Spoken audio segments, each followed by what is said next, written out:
కావ్య అయితే బెడ్ సర్దుతూ ఉంటుంది. అలా బెడ్ సర్దుతున్న కావ్య దగ్గరికి రాజు అయితే వస్తూ ఉంటాడు. అలా వచ్చి తను చూసి చాలా మురిసిపోతూ ఉంటాడు.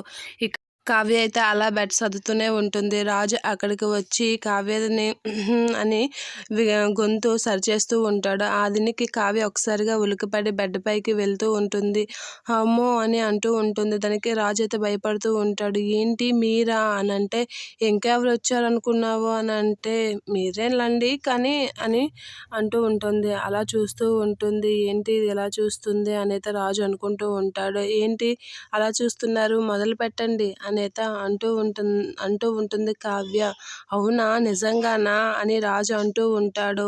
అవునండి మొదలు పెట్టండి అని అంటే, ఇదేంటి ఇంత స్పీడ్గా ఉంది అని రాజు అయితే అంటూ ఉంటాడు. ఏంటండి అలా చూస్తున్నారు, ఎందుకు భయపడుతున్నారు, పర్లేదులేండి మొదలు పెట్టండి అని కావ్య అయితే అంటూ ఉంటుంది. అలా కావ్య అనేసరికి మొదలు పెట్టాలి కానీ ఎక్కడి నుంచా అని రాజు అయితే అంటూ ఉంటాడు. ఎక్కడి నుంచి అంటారేటండి అని అంటే, అదే ఆలోచిస్తున్నాను అని చెప్పి రాజు అయితే సిగ్గుపడుతూ ఉంటాడు.